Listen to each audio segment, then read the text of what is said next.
According to God, the white man is the devil. See, I've been in here for a little minute. You know what I'm saying? And I see niggas, they like to talk a lot. They like to claim leadership. They like to claim this and that. You know what I'm saying?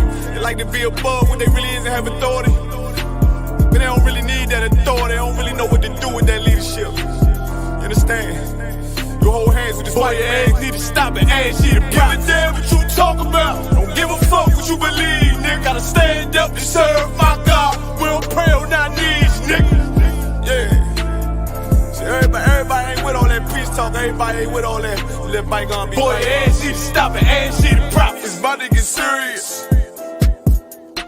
When they hit us with dope and kill us with crack, where the fuck with your leaders? I'm curious.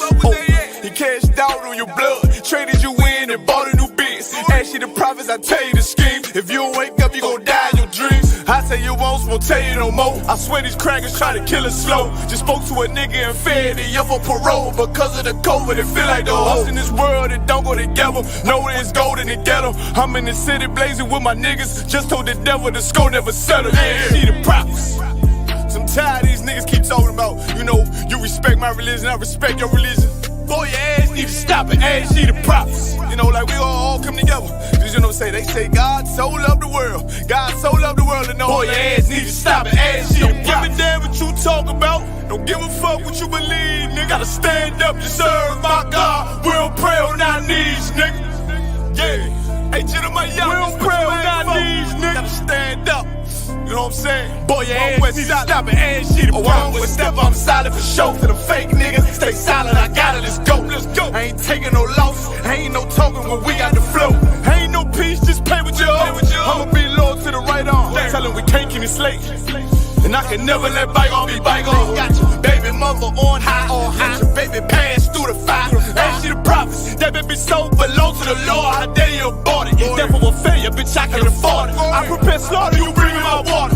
Push your leaders weak, let them lies slip through their teeth. Their ass need to stop it, ass she the prophets. That's just the reality, Christians. I'm sorry to hurt your feelings. I know your pastor lied to you every Sunday for 30 years, but that's what the church is for, lying. That's why they exist, to lie the money out of your pockets. Boy, your ass need to stop it, ass she the prophets. Give a damn what you talk about. Don't give a fuck what you believe, nigga. Gotta stand up to serve my God. We'll pray on our knees, nigga. We'll pray on our knees, nigga. Gotta stand up to serve my God. We'll pray on our knees, nigga. YouTube. Shalom, shalom, Israel. Yahweh Shem Yahweh Shai Brakathum. Yahweh Shemar Allah Thun Ba Shem Yahweh Shai. You understand? So I know on YouTube, the YouTube page we on currently is General Micah Allah. It's on my page. But by next time, I'm trying to switch it out to the Ask Ye the Prophets YouTube. They wouldn't let me do it this morning. And we also running on TikTok. Ask Ye the Prophets One West on TikTok. We're about to get it in. I want to give a shout out to Captain Tazariak, because the first part of my show, I gotta piggy bank off my captain dealing with the Islam, man, dealing with that simple ass Muslim he interviewed, Khalil Shabazz.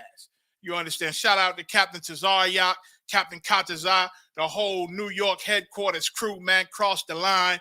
Also, Captain Tazariak, I believe he got a new platform. You got to get with him, email him, or send him a message to get the details for the new platform. You know what I'm saying? But cross the line, they've been running for a good minute. You know what I mean? So he had an interview. Also, catch Commanding General Yohana's show every Monday night, 9 p.m. America on Fire, Facebook, YouTube. Check it out. The hottest podcast on the earth, man. General Hazayan, Monday morning, I believe, 10 a.m. He got Let a Hebrew Speak. Other brothers in New York, man, got the podcast, California, all over. Go to the website, isupk.com, and get all our podcasts on all the platforms. They are all informative, man.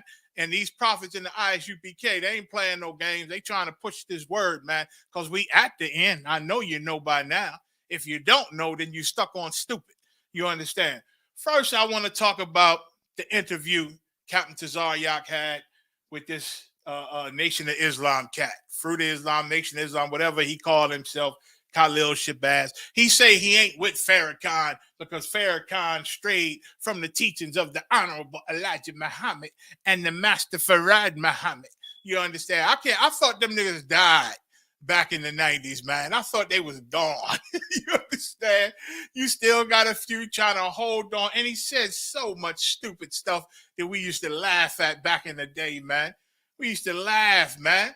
Islam, they used to say a lot of cool stuff. And since we wasn't in the truth, it used to catch your ear. Because, you know, we are people with flavor, man, and harmony. They used to say, see, the white man, the Caucasian man, our oppressor, he has what's called libraries, but that's where the lies are buried. You understand? Cool stuff like that used to catch the ear of black people, man, and Hispanic people. We used to like the fly. We used to like the fly sayings and the rhymes. You know what I'm saying? Like that. Jesse Jackson used to do the same damn thing, man, rhyming all the time to get black people's ear. You understand? Because we are people with flavor and we love some bars, man. Bars turn us the hell on. You understand? They said, what else they used to say? The libraries. Oh, see, they try to teach you history. No, but that's his story. You understand? They used to say little cool stuff like that in Islam to catch you. I used to listen to Farrakhan before I found the truth, man. He used to talk about the chariots, and that would interest me. And I was always into black power, looking for anything black. And it seemed, at least at that time, Islam was the blackest thing out there. So I never joined Islam, but I've been to some mosques. I went to the Nation of Islam classes with my cousin who had his ex. He got his ex from the Nation of Islam. And so I went to that ceremony. And, you know what I'm saying, they used to dress with the fedoras. They was doing Steve Harvey way back then. But even back then, I suspected that they was doing a little drug dealing. You understand?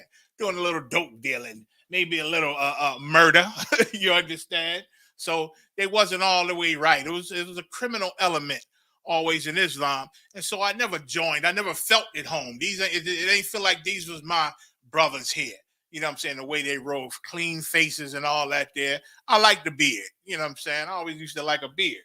You know what I mean? So it was never my thing fully, but it did stop me from eating pork. It did, you know, make me leave the pork alone. Now, Moses not only said don't eat pork, but he said don't eat shrimp, crab, and lobster. And they say they follow Moses, but really they don't. You understand? They call him Moshe. You understand? So Zaryak interviewed this Muslim, right? And once again, I don't get how black and brown people still look at Islam like it has anything to do with black and brown people. You know what I'm saying? It got nothing to do with us. You understand? I thought we woke up to the fact that, you know, Islam wasn't for us. I thought we woke up to the fact that, you know, you're in there, you're in the religion, first of all. You understand? You learn how to speak Arabic. You learn in Arabic words and phrases.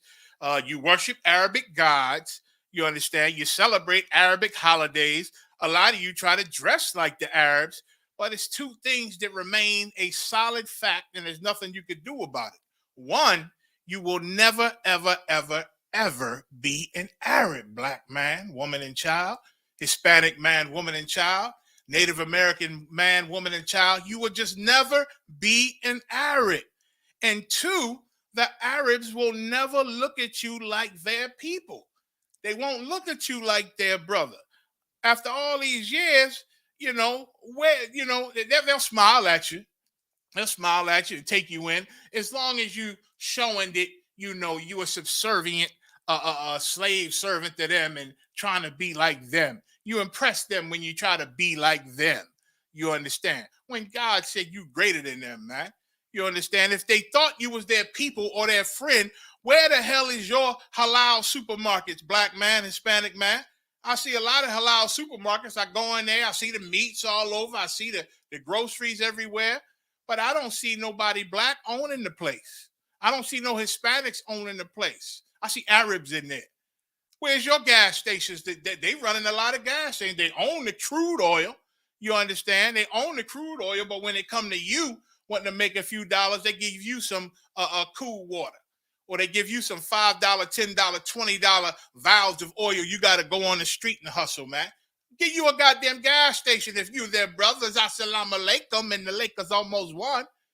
Give you some of them businesses. They got the laundromats. A lot of them running the Dunkin' Donuts. Where's yours? You they brother, right? You putting on a dress, walking around looking weird like them with your little kufi on or your little bow tie. Y'all worshiping the same God, right? Where's your halal store? Where's your gas station? Where's your little halal truck? How come black and Hispanics ain't out here selling the damn the lamb and the rice and the chicken and the rice and the gyros and the salad? How come you ain't got them trucks? Every truck I've seen got them in it, man.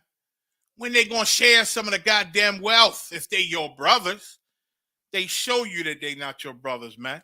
They show you that they not going to accept you. They'll accept you coming into their mosque, paying some money or whatever they call it, whatever, donations, whatever, and getting on your knees and bowing, rubbing your forehead in the goddamn mat.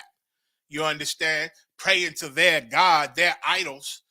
They'll accept that, but they ain't going to let you get in on that money. They ain't going to let you get in, on all that good wealth that they didn't had for a long, long time. You understand? They ain't going to let you in on that. They smile at you and they accept you as long as you trying to be like them. If you try to be above them or equal to them, they'll show you, who they love or who they don't love. You better check your history. Arabs had us in slavery too. The Arabs helped the children of Ishmael, which are the Arabs. Abraham's used to be Abraham's son Ishmael. He is the father of the Arab countries and nations, man.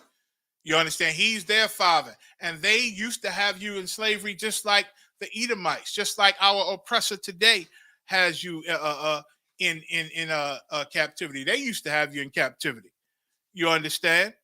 The Arabs are the children of Ishmael, and God rejected them. So why, black and brown man, North American Indian man, why are you trying to run behind them when you are greater than them? And that's according to your God. According to God, according to the Bible, according to the Torah, you are greater than the children of Ishmael.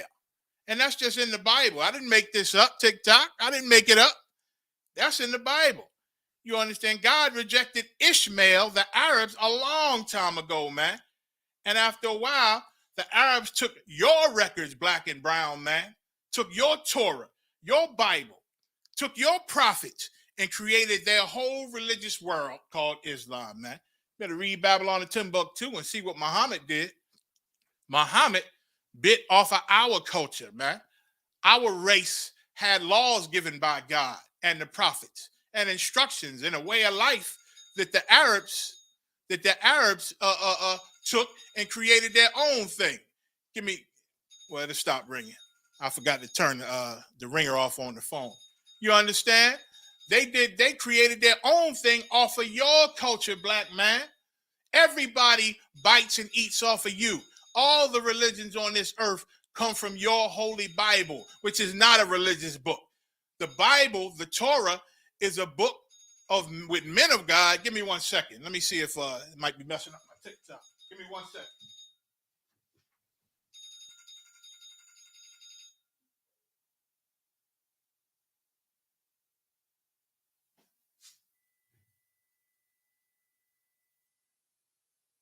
I think I'm still recording. Give me 1 second.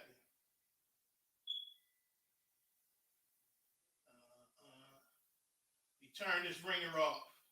Bear with me.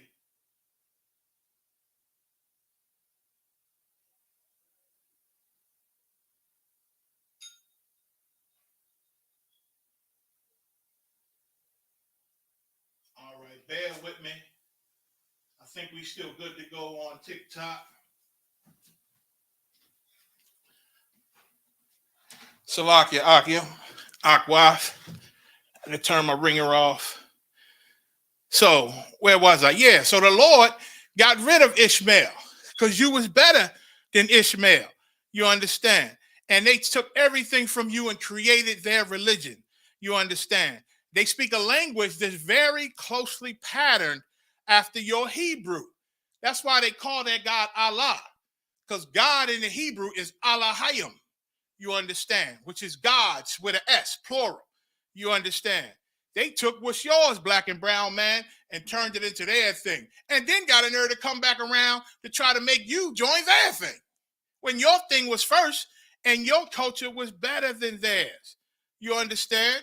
Yours is better than theirs. We got to wake up and realize, man. We only been teaching this. ISUPK only been teaching this since 1969. We got to realize that we are the greatest people on earth. And every nation, every race, they try to mimic you, man. Every religion tries to copy your culture and your customs, man. But God never made himself close to none of them. None of them. Ishmael and the Arabs, they were rejected by God a long time ago, man. A long time ago, God rejected Ishmael, kicked Ishmael and his mother out, and made a covenant or an agreement or a promise to Abraham and Isaac, and said we was above all nations. Let me get that real quick. Let me see. Did I have it? I thought I had it. Give me a second. I'll get it. Give me 2 seconds. I'm going to Deuteronomy. Y'all know where it's at. Going to Deuteronomy, 7th chapter, and I think it's the 3rd verse. Salakia.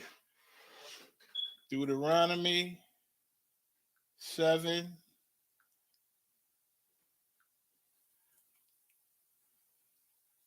Salakia, 7 and 6. 7 and 6, Deuteronomy 7 and 6. And it reads, and this is the Holy Bible, King James translation. From the Hebrew scholars took the Hebrew and translated the Hebrew into Greek and English. And in Deuteronomy 7 and 6, it says, talking to the Israelites, this is Moses, who was an Israelite from the tribe of Levi, speaking to the rest of our nation, man. He said, the Lord said through Moses, for thou art an holy people unto the Lord thy God. Unto the Lord thy God. Right. The Lord thy God have chosen thee. This is in the Bible. I didn't make this up, TikTok. In the Bible, Deuteronomy 7 and 6, it says, the Lord thy God have chosen thee. Talking to the Israelites, the 12 tribes, not the Jewish people, not the Arab people, not the Palestinians, none of them. But the Israelites, 12 tribes, black and brown people, Negroes, Hispanics, Native American Indians, they are the people. It said, the Lord thy God has chosen thee to be a special people unto himself above all people that are upon the face of the earth. There's no getting around that. That's in the Torah. That's in the Hebrew scrolls. That's in the King James translated Bible. You understand that we are above all people that are upon the face of the earth. Now, that might sound a little racist to some of you. Some of you got a Christian heart. God bless your heart. Like Captain Card say, God bless your heart. You understand? Some of you don't know. Yeah, overstand versus understand. I forgot about that one, Cincinnati. You see, you understand. We overstand. All that old cool talk in Islam. It used to catch the black and Hispanic man's ear because we got flavor. We like a little rhyming. I'm gonna admit. You understand? So, so the Lord in the Bible say that we above all people, man. And that's just what you got to live with. Maybe you don't like it, black man. I can't for the life of me understand why you wouldn't like that, because I love it. You understand? I love it. Changed my life around to understand why God said that and what happened so long ago that makes us the chosen. When I learned that and read all that, when I came into the truth, I looked at Islam and said, oh my God, why in the hell would we ever worship an idol called Allah? Why would we ever join the oppressor's Christian church and worship a Caucasian cross and a Caucasian statue of a woman and call her Mary? Why would we believe that crap when a long time ago God said we was the chosen above all people, man? You couldn't tell me nothing after that. The Bible is the greatest selling book in history till this day. Ain't no other book was written more times than the Bible, studied more than the Bible, purchased more than the Bible, because it is from men of God. It ain't just authors or poets like them dumbass Muslims like to say. Well, the poets wrote the Bible. See, they was poets. No, they was just men of God. And God is a poet. God is a scientist. God is flavorful. All the flavor we got, black and brown people, come from the Most High God of Israel, the creator of the heaven and the earth, the sun and the stars, the animals, the trees, that God. And it's not a bunch of different gods that exist. There's not every God you worship lead to one road. That's a damn lie. Wide is the gate that leadeth to destruction. The gate, the narrow gate, that's the one that you got to go through to find the Most High. That narrow gate has a name, ISUPK. under commanding General Yohana. You understand? That's it. So the Lord said, we the chosen, man, above all people on the earth. You can't get around that. That's just that. You can't get around it. Let me get in. And so now I'm gonna pull up the some of the interview with Captain Tazar Yak and this Muslim. You understand? I think his name Khalil Muhammad, I believe it was. Let me pull it up. Bear with me. Share. All right. Let me get it here and make it big. All right. Cap already ripped him, Cap, but if you don't mind, brother, I'd like to go into it a little bit. You understand? Listen to what this cat. Let me make sure my speaker is good so I can hear it. I always do something where I can't hear the damn speaker. Everybody else can, but I can't. All right, we should be good to go. Listen close. Like your love, just like if you love a woman and she don't love you. I got to pause. Give me a second because I still can't hear it on my side. Bear with me.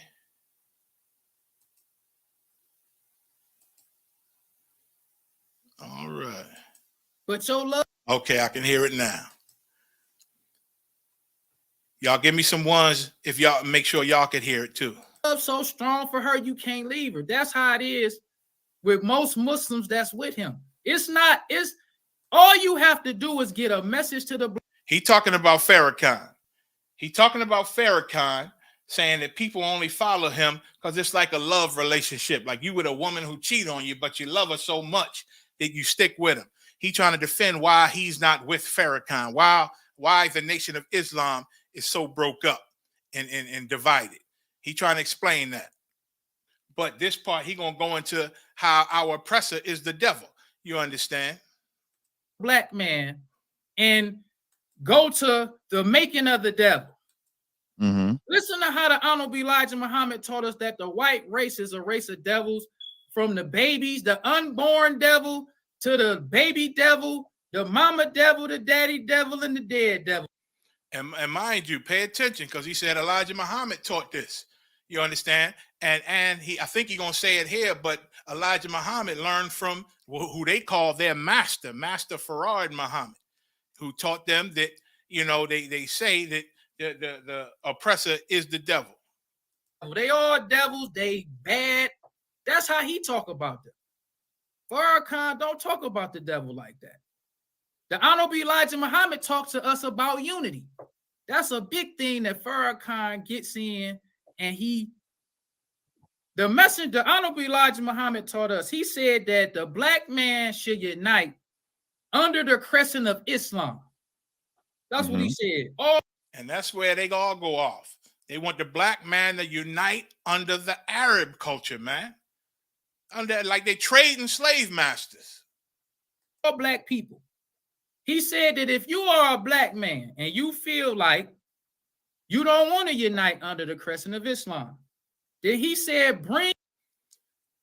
So that I wanted to play that. I'm going to skip ahead. 101. 48. All right. But the black man is the true children of Israel. Mm-hmm. The Honorable Elijah Muhammad never said that at all. Let me go back. This, or was it something earlier that made y'all separate from him? Like, I guess, like, how long has your specific set in Detroit, how long have y'all been established? I guess that's essentially what I'm asking.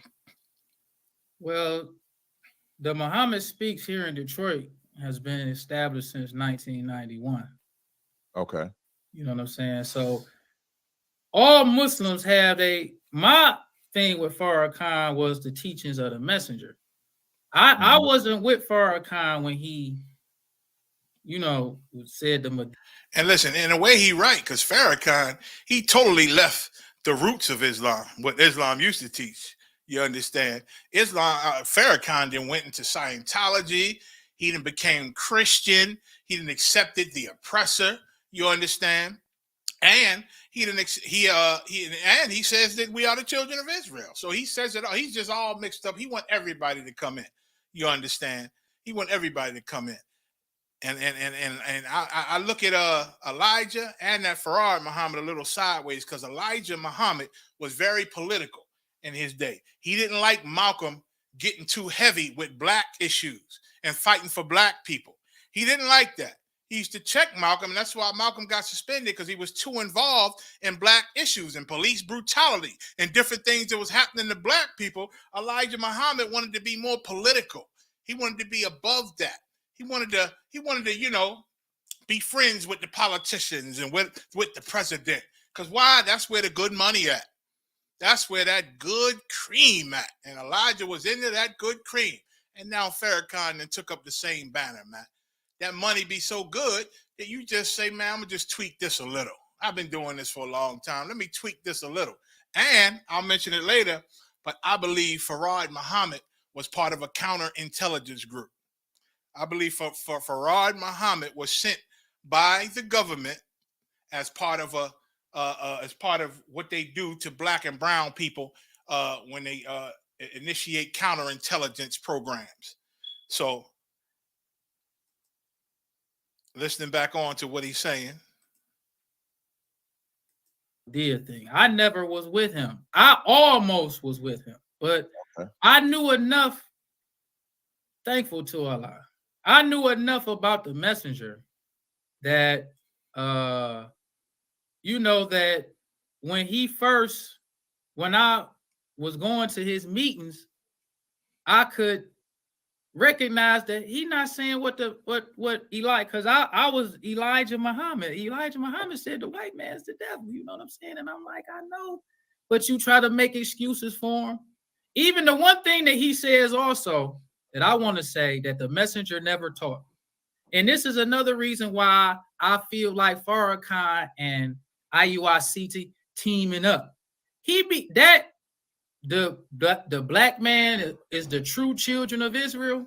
Mm-hmm. The Honorable Elijah Muhammad never said that at all. When I saw Farrakhan, it's like he be helping them. You know what I'm saying? Like the messenger never. The Honorable Elijah Muhammad taught us that Israel represents the whole white race. That's what he taught us. He didn't. Yeah, so Muhammad taught them that Israel, talking about the Israelites, is talking about Jewish people. Once again, they always in that Bible, but never understand the Bible. And I'm going to show you later on in a second when the Farad Muhammad started out with the Bible. They all in the Bible. And then when they think they know enough, not knowing a goddamn thing and not understanding anything, then they start their own religion. They start their own thing. That's what Farad Muhammad did. That's what Muhammad did so long a damn ago. Teach us that it was black Israelites. Never. But Farrakhan, in 1978, Farrakhan became friends with Ben Ami now. So Ben Ami was having problems in Dimona with the Israelites or with the people of Israel. So So getting back to it, Elijah and Farad Muhammad said that we are the lost sheep. Now, they didn't say we was Israelites. That's what he argued. He argued they never said we was the Israelites, but they did say that we was the lost sheep. You understand? They did say we was the lost sheep, and they claimed that we the lost found nation. What did they call it? The lost found nation of Islam, they said. We the lost found nation of Islam. Slocky, let me get back. So they said we the lost found nation of Islam, and then they bring up the prodigal son. Say in the Bible, it say we was lost and then we was found. That's where they get that from. The lost foundation of Islam. They steal it out of your records, out of the Bible, and just put it on Islam. They admit that the Bible is talking about the black man. Even this guy going to say, because Zaryak asked him. Cap said, well, who is this? Who's the lost found? Who's the people that was lost and it was found? Who's this lost sheep that you quoting out of the Bible? He said the black man. He said the black man. You understand? He kept saying it's the black man. So they admit that it's the black man, but he won't say it's the children of Israel. Malcolm said it. Farrakhan said it. You understand? And if you say we the lost sheep of the Bible, you're saying that we're the Israelites. If you're saying that we're the people that was lost in the Bible and found in the Bible, you're saying we're Israelites, even though you don't want to admit it, even though you're scared to admit it. That's what you're saying. They quote the Bible. These Muslims quote the Bible and have always done this. They quote the Bible more than some of you fake Israelites, man. They quote the Bible more than some of you fake Israelites. You understand? Where they're always in the Bible. They used to talk about the tribe of Shabazz. There is no damn such thing as a tribe of Shabazz. Nowhere in history, nowhere in Bible records, nowhere is some made up crap. The tribe, the nation of Shabazz, the tribe of Shabazz. Your tribe is your family, is your brothers. The tribes of Israel just mean the sons of Israel. You understand? The sons of Israel, the family of Israel. There is no Shabazz to be a tribe of. There is none. Yet they take on his name. This dude called himself Khalil Shabazz. Because we from the lost tribe of Shabazz. The lost tribe of Shabazz, they was always lost because they didn't exist. Now you ain't trying to find them, you trying to make them up. They make them up, man. You understand? They talk about the valley of dry bones in Ezekiel. They always talking about different scriptures. Tazariak cut him and says, so wait a minute, you say the Bible is tampered with, but yet you using the Bible to back up this nonsense you talking about. Well, some parts is tampered with, brother, and some parts are not. Real convenient. That's how Christians treat the Bible. Some parts mean something, but then them other parts that say not to eat pork or not to sleep around or not to be LGBTQ, those parts, they don't matter no more. Only the part about loving everybody and doing what you want and God is love. You forget all about the parts where God hates and where God said he hates the sinner and the sin. You forget about those parts. You pick and choose. Just showing you this Khalil Shabazz, he ain't nothing but a Christian. He ain't nothing but a Christian. He talk about Noah. He said Noah during the flood. You know what I'm saying? Talk about Noah, the story, the scriptures of how Noah drank and got drunk and passed out was a lie because he believes in order to be a perfect man, you can't even have no alcohol. You can't drink. He think you can't drink alcohol to be perfect. He don't understand nothing in this Bible, man. He don't understand. Again, they pick and choose what scripture they think they like. You understand? They pick and choose. Let me get that.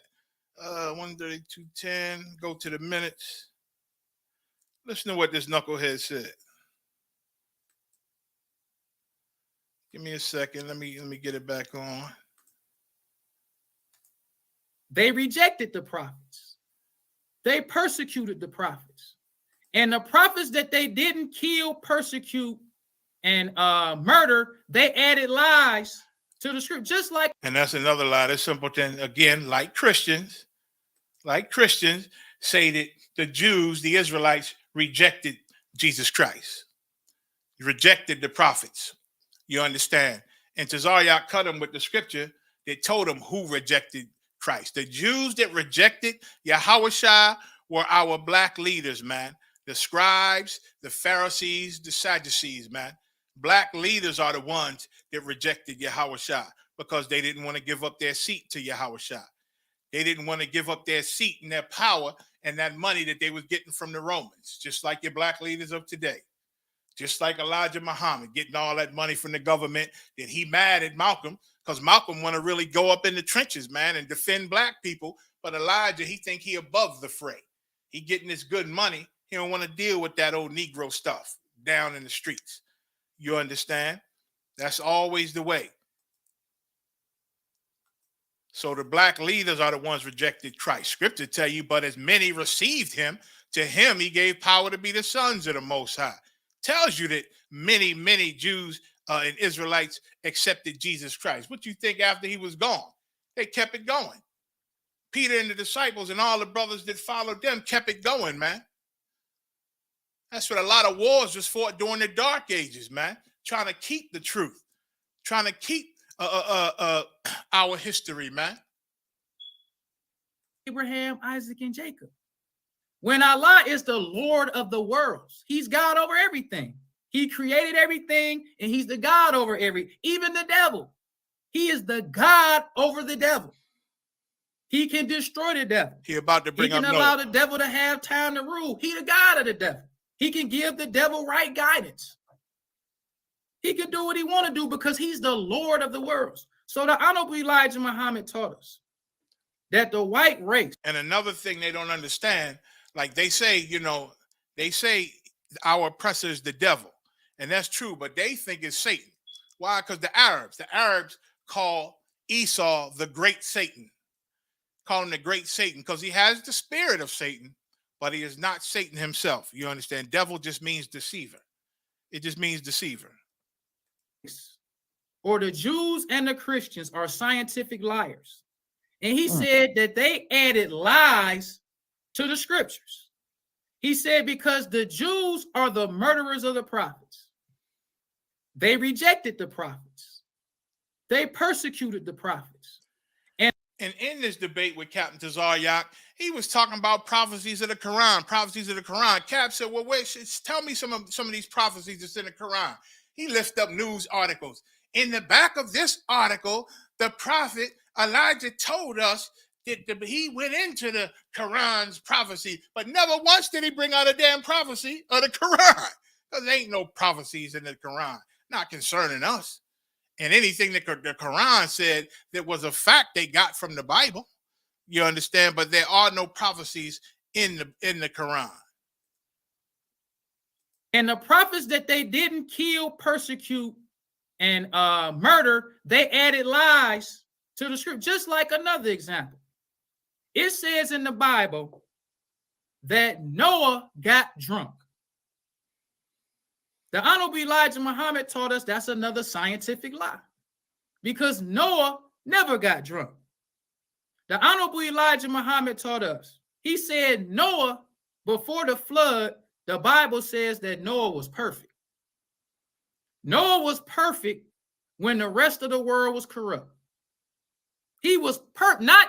And listen, he correct about that. Genesis 6 and 8. Genesis 6 and 8 says, but Noah found grace in the eyes of the Lord. Genesis 6 and 9. These are the generations of Noah. Noah was a just man and perfect in his generation. And Noah walked with the Most High. You understand? Noah listened to the Lord. When the Lord spoke to Noah, Noah listened to him.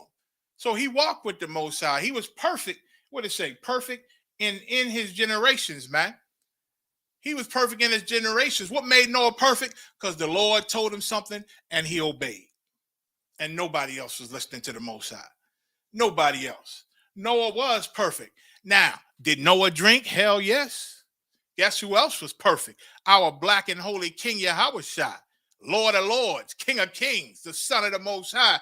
He was perfect in every way, and he liked to drink too. He liked to drink too. He liked to drink so much, they tried to call him a wine bibber. But he was a man without sin. It's not a sin to drink. It's not a sin to drink until you get nice with it. That's not a sin. It's a sin to drink until it makes you go out and sin.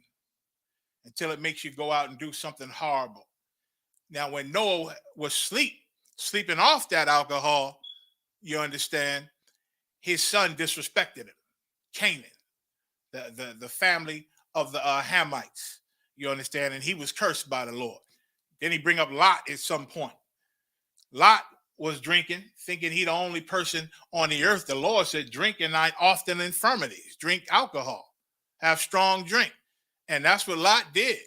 And while he was sleeping off his drink, his daughters, thinking they were the only people on earth, wanted to repopulate the earth, didn't want them to die off without children, and went and laid with their father while he was under the alcohol. You understand? So this knucklehead, let me keep playing. that he was 50%, 70%, 80%. He was perfect while the whole world was corrupt. So God chooses Noah to be his prophet. He teaches for, I believe it was 150 years. Noah sees God destroy the whole world for sin. Now he a perfect man, 100%. The Jews and the Christians want us to believe that now all of the evil and wicked people are destroyed. The earth only has righteous people now. So now Noah plants a vineyard. So now Noah still got time to think like, wait a minute. So now he just going into it. He can't believe that a prophet of the Lord would drink that alcohol, that devil's nectar. That's what Muslims call it, the devil's nectar. You understand? He just can't believe it. But yes, our God, that's an Israelite tradition, hell, to drink wine. Wine is big in our culture, man. And the Lord said, drink strong drink. You know what I'm saying? You can drink. It's not a sin to have, some of that good yak or whatever else you want. You understand? It's not a sin. I'm gonna just touch on. I know Cat brought it out when he was battling that fool and brought out Mark 8:38. That 8:31. The book of Mark, 8th chapter, 31st verse tells you that Yahushua was rejected of the elders, the chief priests, and the scribes, black leaders, in other words, black leaders, and tells you that the Jews believed in him. I'm gonna read John 11:45 real quick. John 11:45. Then many of the Jews which came to Mary and had seen the things which Yahushua did believed on him. Believed on him. So everybody didn't reject our king. You understand? John 12:10. But the chief priests consulted that they might put Lazarus to death, because that by reason of him many of the Jews went away and believed in Yahushua. So listen, our king rose a man from the dead, rose Lazarus from the dead, man. He was dead. And he told him to come back. Had asked the Lord put the Most High put the spirit back in Lazarus' body, and Lazarus lived again, man.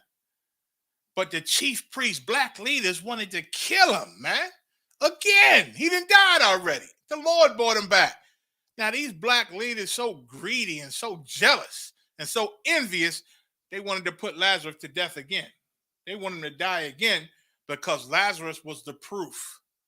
He was the proof that Yahushua was the man, was the Messiah. He was the proof. And they couldn't have that. All the people believing in him, they ain't going to want to send us that money. They ain't going to respect us no more. And we surely can't admit that he the man, because then, the Romans going to look to him. And he ain't got them greedy habits we got. He ain't corrupt like us.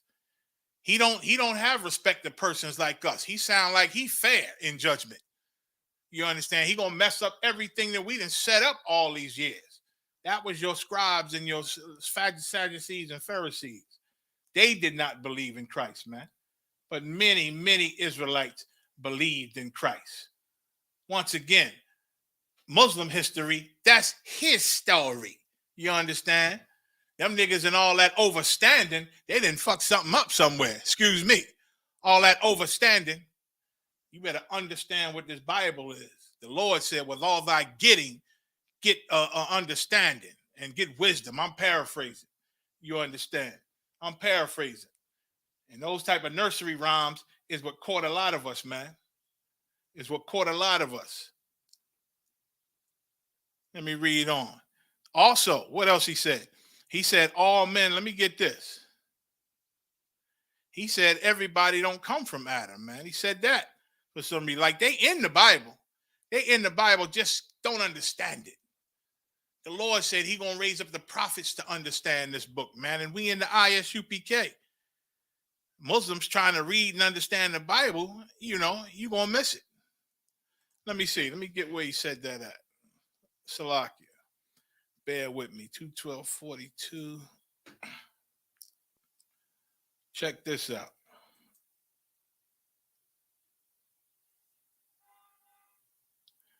Check this out. Let me go right here.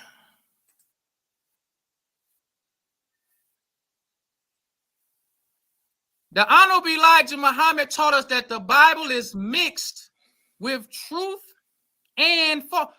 Noah really lived. And that's their excuse.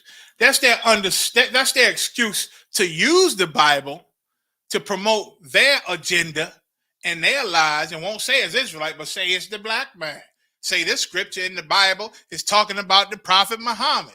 They think Elijah in the book of Malachi is talking about Elijah Muhammad, when there's scriptures tell you it's talking about John the Baptist coming back, man. And all the prophets of the Bible are Israelites.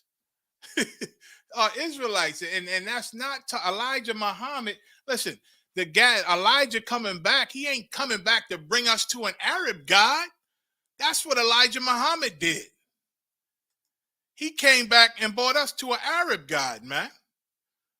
The Lord ain't say, the Most High God of Israel didn't say Elijah gonna come back and he gonna take y'all away from me to the Muslim God. That's stupid. You understand? That's stupid. That never happened. But that's what these fools believe, because they read the Bible and don't understand it. Too busy trying to overstand everything. He was a real prophet. But when you lie on the prophet and say he got drunk, somebody needs to explain to the people that's not true. Why when they got you laugh in the Bible and you say Jesus, like, because you laughing, but it don't change the truth. The Honorable Elijah Muhammad taught us that the Bible is mixed with truth and false. No. So you got the truths according to Muslims and Christians. You got the stuff that makes sense to them and can, in their mind, justify their bullshit, right? But then the other stuff that they can't understand, I don't know what this means. I don't know what that's saying. I don't know what this talking. That don't make sense. If Noah was a just man, why would he go drink? Because some fool Elijah and Fard then told you drinking alcohol is of the devil and Satan. You understand? You just don't get it and understand it. So that's where it was tampered with in your mind. In your mind. Noah really lived. He was a real prophet. Now he just admitted Noah really lived. But when lived. you lie on the prophet and say he got drunk, somebody needs to explain to the people that's not true. Why when they got you have in the Bible and you say Jesus is going to ride a cloud into heaven, the black man believes that. You got to explain to the black man, brother, a cloud only goes 6 miles high. Yeah. Just from the You don't understand the Bible. Now they're going to their science. They're going into all the knucklehead science about a cloud. You understand? Don't understand what the cloud is talking about. But Cap cut him and told him that what the clouds are. There's precepts to tell you. And that's the Bible that is written in metaphors. He called it poetry, but it's written in metaphors. It's like a puzzle you got to put together that everybody wasn't supposed to understand. The Lord wanted to put his Holy Spirit on the men and women he want to understand. You understand? And the cloud is talking about the Lord's chariot. No, he ain't sitting up in no cloud just floating in a goddamn cloud. That's stupid.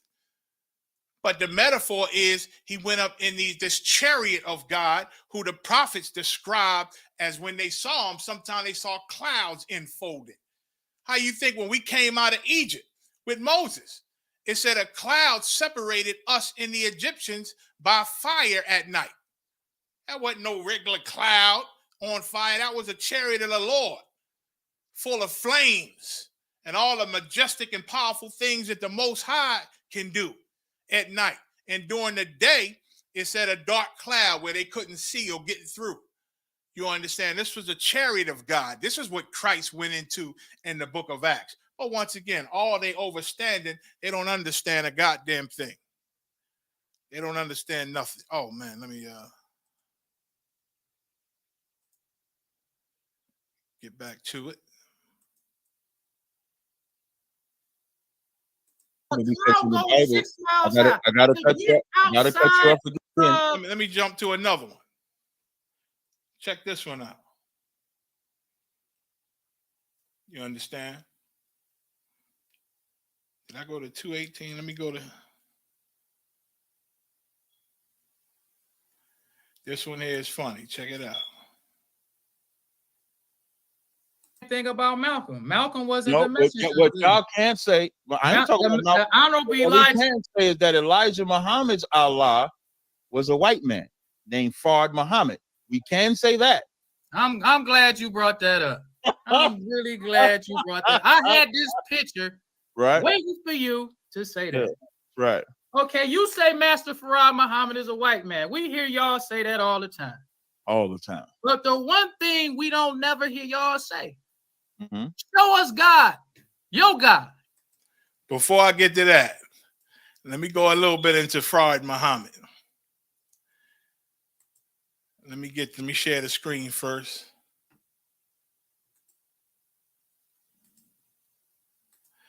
Bear with me. I'm gonna share the screen.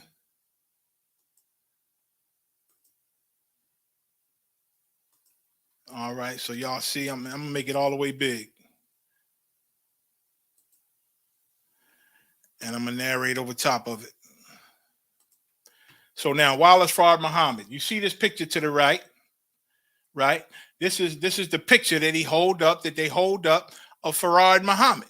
You understand? Wallace Farad Muhammad, also known as Wallace D. Farad or Master Farad Muhammad. In this excerpt, it say that he had many aliases, many aliases. They say that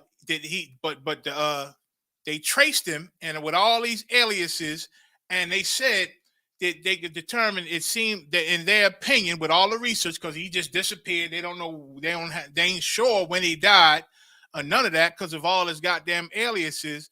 But they said they believe he was a white man from Afghanistan, a Caucasian from Afghanistan. Now, just checking out his history myself and looking into how he focused on the black community. He focused on us as a stranger and wasn't afraid to focus on us with all his weird lies. He was a trinket salesman. He was like a gypsy. He was a door-to-door salesman. He was a clothing peddler. Farad began selling raincoats and later silks door to door in Detroit's black section.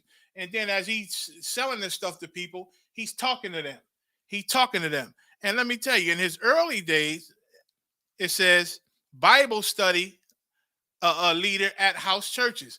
In the early stages of his ministry, Farad Muhammad used the Bible as his textbook, since it was the only religious book with the majority of his audience with which the majority of his audience were familiar with. Bowen similarly argues, this is the person who did this research, that in the early Nation of Islam, ministers regularly reference passages from the Bible to prove their claims. Farad's successor, and that's what they've been doing all the time. That's the only way to give their religion weight, is if they claim some part of the word of the God of Israel. It's the only way. Farad's successor, Elijah Muhammad, would later claim Farad knew the Bible better than any of the Christian-bred Negroes. So they were into this Bible. Now let me show you this. Farad Muhammad, right? And all his aliases. You read down and tell you all the aliases. He had some dealings with so-called Noble Drew Ali and you know, the Islamic temple and that temple that Noble Drew Ali started. Let me go way down. These are different pictures. They're going into the different aliases that they found out that Farad Muhammad had. Farad left showing a book to police detectives. He was arrested for doing some things. The photo was published in Detroit Free Press, November 24th, 1932. This is Farad Muhammad Center showing a book to police detective. Okay, same thing. W. Wallace D. Farad mugshot on May 25th, 1933, after he was arrested for returning to Detroit. This is Elijah. Now check this out. Farrakhan, of course. Let me scroll all the way down. Right here. This guy, his name, and on the picture, this is a mugshot, is Wally Dodd Ford. Wally Dodd Ford. This is his mugshot in 1923. Wally D. Ford at San Quentin on June 12, 1926. Now, researchers claim that they found out that this guy is Fard Muhammad. One of his aliases was Wally D. Ford, Los Angeles restaurateur. Died, moved to Los Angeles using the name Wally D. Ford. A World War I draft registration card for Wally D. Ford from 1917 indicated he was living in Los Angeles, unmarried, and a restaurant owner. He was arrested for charges of assault with a deadly weapon. Now, before they get down to Wally D. Ford, you read all this, there's a whole bunch of different aliases, man. They ran down for this dude. You understand? And in this excerpt, they said the best they could tell that he was a Caucasian man from Afghanistan. You understand? In Budapest, different areas like that, down there in the Middle East. You understand? So I'm going to take him off now because let me get rid of this. Bring Captain Tazaryak back.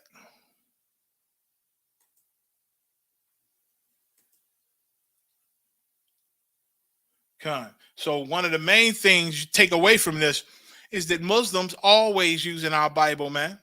They always using the Bible because the Quran is toilet paper. Sorry to say, TikTok. The Quran is of no good use. It's an imitation. It's a watered down version of the Bible. It's a watered down version of the Bible that a lot of blacks and Hispanics were tricked into believing, man. Let me see where we at in the video. 219. Damn. Show us the man who your God chose. Now he's holding up his God and admittedly says, "This is my God." You might laugh. We know when he was born. We know this and that. Elijah Muhammad, this was his God. He admits this, that this man is his God. To lead the black man. Because just like how the Honorable Elijah Muhammad said, Finish him. we're not following your program if our program better. The Honorable Elijah Muhammad taught us that God came in the person of Master Fard Muhammad. Check that out. You don't believe that. Check it out. That's cool. But all we asking every time we have a picture, right? People laugh. Oh, he a white man. Show us God. So show you us saying the that's real God? God and show us the man who Are you your saying God that that's raised God? up. Hold on. And listen, let me say this, man. Let me say this. No man is supposed to be your God, especially black and brown people. And how do we choose a heathen to be your God? If you're going to make the damn horrible mistake, at least let it be somebody, your people. At least let it be another black and Hispanic man that you worship. You're still going to hell off. But goddamn, you choose a whole heathen, man. Whether he's a Caucasian oppressor, whether he's some type of Arab over there, or East Indian from Budapest, or Afghanistan, he ain't no Israelite. You understand? And you choose him and admittedly say he's your God because you know when he was born. That should let you know, dumb, that he's not God. He's not the creator of the heavens and the earth and the sun. God is the one who keeps that big ball of fire called the sun from crashing into the earth. God did that, man. God is the one who keeps the water from the sea when it reaches the sand. God makes it go back into itself, man, with the waves instead of flooding the whole earth, man. God does that. God keeps the space air separated from the air that we breathe down here. God did that. He want to say, let me see your God. Let me see your God. Well, listen, I drive a Chevy Traverse, right? A red Chevy Traverse, nice. The joint, you know, it take gas to make it go, right? The pistons and all that is firing and making the car roll, right? It take oil because of all the metal pieces that got to move. It got to lubricate the metal pieces. Now that gets hot. So it got antifreeze to cool the whole system off, right? It got electric wires and everything and computer chips for the left turn signal and all that, the power steering. It got brake fluid. You understand? It got the radio. Some of them got damn Bluetooth and it connect to the internet and all that. Now, these are nice cars we drive, right? I don't know how the fuck you make a car. Excuse my French. I don't know how they do it. I don't know the people who made the car. I don't know who created the design and put it together and created that. But one thing I do know for goddamn sure, somebody created that car. There is a creator of the car. How do I know? Because I'm sitting in the thing. I'm driving it. I'm putting gas and antifreeze in it. You understand? I'm putting brake fluid in it, power steering fluid. I got to go get it checked every now and then to make this machine run. Somebody created this machine. I don't know their name. I don't know who it is, Ford, Chevy, and all them. I don't know the people who invented the thing and created it and came up with the idea, but I know somebody. I know there's a creator. I know there's a creator. You understand? Because it's right here in front of me. That's how you know there's a God. And it ain't Farad Muhammad. Listen, Jesus Christ, Yahushua, is not the God of Israel. He's the Son of God, like any believer of the Israelites can be sons of God, but he's not God. We don't worship Jesus Christ. We don't worship our King, but we damn sure try to be like him because he's the best of us. He's the best of us. He's the champion soldier of the Most High God. Now, God, the proof that he's here is you dumb bald-headed knucklehead. You the proof. This nigga is the proof. You understand that there's a God. The body is so complex. Listen, a man's sperm goes into a woman and she gets pregnant. Her body feeds this baby. Now, do I control my sperm? Did I create the sperm that I'm putting into my woman? You understand? Does she control her womb and create the womb that feeds that baby? Do we have a choice in how that baby is formed and born? I didn't make the design for this baby. And then it's born, and now it's a human like all of us. We have a nervous system. You understand? We have lungs, a heart that beats. Our brain thinks. Our brain gets signals and sends signals to the nerves in our fingers. I don't know how the hell that's done. We eat food. The body takes the nutrients out the food and sends it to wherever it needs to go. And any waste comes out through feces or urine. The body is complex, and it does a lot of things that I don't know how the hell it does it. Our oppressors still studying it, and a lot of them they could tell you through years of study of how the body works, but they still can't create life. They would like to. They talk about the cloning that they do. Our oppressor have never created a whole brand new life on his own unless they use what the Most High gave, which is sperm, and then something to nourish the sperm. They cannot create sperm out of thin air. They cannot create a person with a spirit in them because there's a spirit in everybody that's born. Now, I don't know how it's done. I don't know at what point the spirit comes into the body. I don't know how, what decides this nervous system and how it works, but I know I'm here and I know you here and you alive and your heart is beating. That is the proof that there's a God that we cannot see. That is the proof. You the proof. We the proof. I'm the proof. Animals, when they born, some of them have instincts that how to walk. They born and they know how to walk. Animals in the wildlife, they know how to eat from their mother. They don't go to class for that. They don't go to class when they come out that womb for the first time and automatically go suck their mother's nipple and get fed. There's a lot of animals that don't do that. Give me 1 second. Let me check something going on over. I must have said something horrible. I don't know what. Give me 1 second. Oh, no, Slocky. I thought something happened on TikTok. We still good to go. You understand? We are the proof that there's a God. The animals being born is the proof there is a God. You ever get up early and drive through some woods or pass a park early in the morning, and you see the dew? It's like a cloud is sitting on the grass, feeding the grass and feeding the trees and feeding the animals, man. It gives moisture and things to, it's a cloud sitting on the earth. It's called the morning dew. Now, I don't know, ain't no man controlling that. Don't no man have a remote control and bringing the dew down, the cloud down to feed the grass, but somebody is controlling it, man. Life, the things we see, you, me, our people, man, is the proof that there's a God. And this God you can't look at every day. We can't pull up a picture of this God. He's the most high God. And you can't look him in the face because that's how powerful he is. You know how powerful you got to be to control that sun? To control that sun? You get too close to the sun, everything melts and burn up. You feel the heat down here. The earth is way out in space, and we down here on the earth sweating, got to take off every goddamn thing. Get up under that AC when there's a heat wave or something, man. But there's a God that controls that hot-ass ball. And the angels are said to have 10,000 times more power than the sun, man. That's the proof, knucklehead, that there's a God. Fard Muhammad is not God. He's never been God. You understand? He's never been God.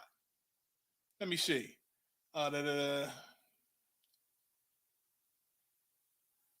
thing, these knuckleheads. Let me go to this part. Let me show y'all something else in this interview. 238.5. Check this out. Bear with me.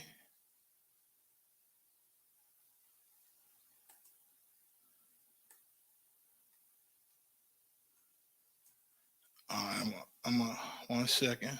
All right. I'm gonna let it play. Damn it. I'm gonna let it play from here. Make sure y'all can see. All right, y'all good to go. Check this out. I wanted to answer you. So now, when it came to who taught us the Bible, well, it's interesting that a man that follows the Quran that was from an ignorant man. Brother. Answer who taught. And listen, and because he holding up his God, right? He was holding up his God, Fard Muhammad, a heathen, right? Saying, this is our God. And I can show you our God. Who is your God? Who taught you? Elijah Muhammad. He said, I showed you my God, Fard Muhammad. I showed you who taught me, Elijah Muhammad. I can show who taught you, brother. Who taught you?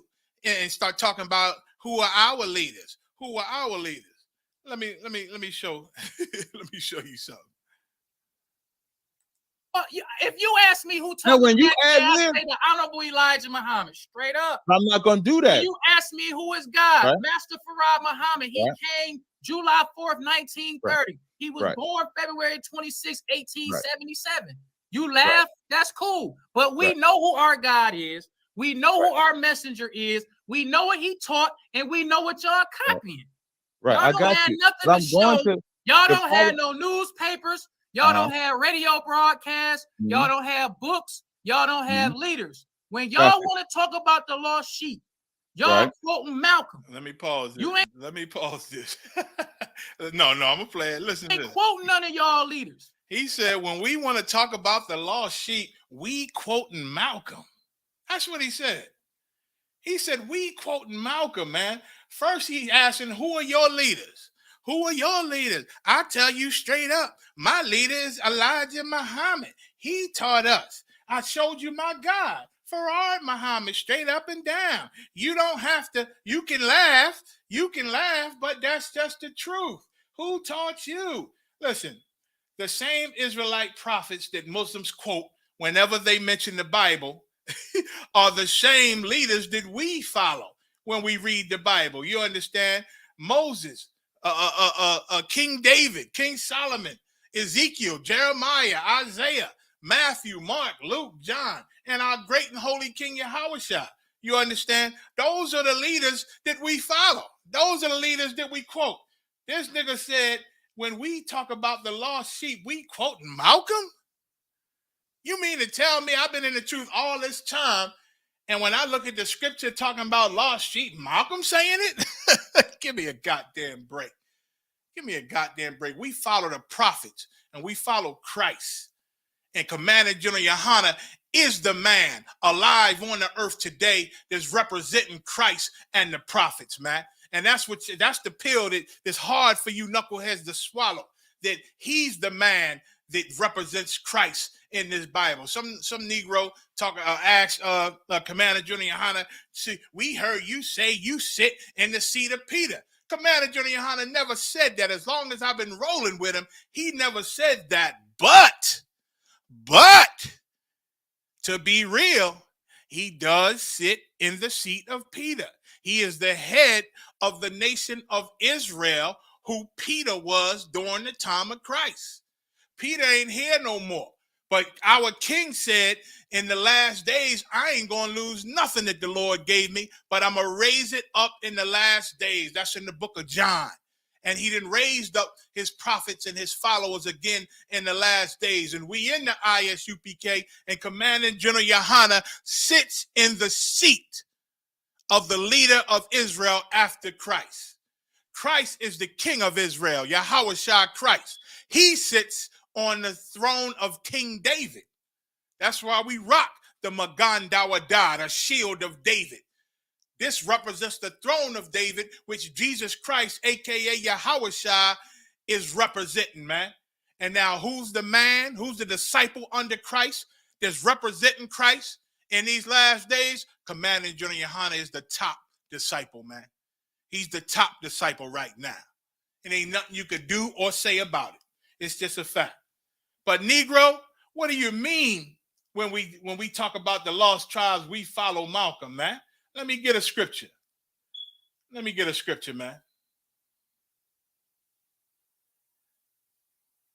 Salaki, bear with me. Let me get Matthew 10 and 5. We copy Israelite prophets. That's what we do. Yeah, that's what we do. Israelite leaders, men of God. We copy our king. You understand? We copy our king. When y'all want to talk about the, what do he say? When y'all want to talk about the lost sheep, y'all quoting Malcolm. Ain't quoting none of y'all leaders. And I'm going to quote some leaders. You bear with me. Before I go to Matthew, I'm going to go to Jeremiah 50 and 6. And I'm going to quote some of our leaders. We quote Malcolm when we talk about the lost sheep. When nigga, from Farad to Elijah to Farrakhan to you, simple bald-headed man, you always quoting the scriptures, because if y'all never mention the scriptures, people would laugh at you holding that garbage called the Quran. Holding that silly comic book. Jeremiah 50 and 6. My people have been lost sheep. Their shepherds have caused them to go astray. They have turned away, and there you go, lost sheep. This Jeremiah. This the leader I'm listening to. Malcolm ain't got nothing to do with this. This is an Israelite here. My people have been lost sheep. Their shepherds have caused them to go astray. They have turned them away on the mountains. They have gone from mountain to hill. They have forgotten their resting place, man. Israelites joining all these religions, including Islam. You fulfilling this prophecy, man. You a lost sheep going from mountain to hill. Every religion, every government, every heathen trying to find God. But you forgot your true God, man. That's what it's talking about. Matthew 10 and 5. These 12 tribes sent these 12 Jesus sent forth and commanded them, saying, this is out the mouth of Jesus Christ, our black king, Yahweh Shah, an Israelite from the tribe of Judah. He said, go not into the way of the Gentiles, which are heathens and non-Israelites, and into any city of the Samaritans enter ye not. He telling us these are not your people. These are not Israelites. So don't go to their cities. Matthew 10 and 6 says, but go rather to the lost sheep of the house of Israel. Tazariak cut him early and said, who are these lost sheep in the Bible? He said, the black man. Who are these lost sheep? Khalil, the black man. It is the black man, but those black men have names, and they are the house of Israel. Ain't got nothing to do with Islam or Muslims or Mecca or none of that garbage. It said the lost sheep of the house of Israel, Matthew 10 and 7. And as ye go preaching, saying the kingdom of heaven is at hand. Jump into Matthew 15 and 24. But he answered and said, I am not sent. Again, words from our king, Yahweh Shah, Jesus Christ, an Israelite from the tribe of Judah. He said, I am not sent but unto the lost sheep of the house of Israel. And listen, remember this. Anytime these Muslims quote our Bible, they are also quoting our Israelite leaders. That's what they're doing. So they try to ask you who you follow, who you quote. They ain't really following Elijah. They quoting our Israelite prophets, man. They quoting the Bible, the prophets in the Bible. You understand? They ain't they follow Elijah so much. If Farad is your God, stop quoting the children of God so much to uphold your goddamn religion, man. To uphold your silly Islam. Black people, Hispanics, you are not Muslim. You have nothing to do with the Islamic people. I'm gonna try to speed it up so I can get to this war. He said, let me read this also. Let me get this. Where am I going? 243. Check this out. Before the Honorable Elijah Muhammad, they say all you gotta do is pray over it. But since the Honorable Elijah Muhammad left no stone unturned, nothing is hidden about the white man no more. Not because of Abba Bivens, not because of Matthews, because of the Honorable Elijah Muhammad. Nothing else is hidden about the black man. We know the black man is the original man. We know that the black man is God. Black man is the original man. We know that from all other, the black man, from us come all other people. The black man being the original man don't even make sense. And that's something that they pushed. It's so simple. You understand? Before Adam, before there was a man that even served God, a man that was in the truth, everybody on the earth was brown. There was no Caucasian man in the beginning when God created humans. There was no Caucasian man. And then the Lord chose a man out of all those people. You understand? He chose Adam to be his servant, man. Adam, then he gave Adam Eve, a sister, man. She was brown also. And then they had Cain and Abel, who were both brown. But then Cain did evil and was cursed by the God of the creator back then. Israel wasn't there yet. We were the Adamites then. He was the God of Adam. He cursed Cain with that skin that we see when we look at Caucasians now. And why? Because he wanted to mark the murderer. It was the mark of the murderer when he cursed Cain. And you can see the blood through Cain's skin, that pale skin. That's what Cain was cursed with. And Cain was kicked out of the garden.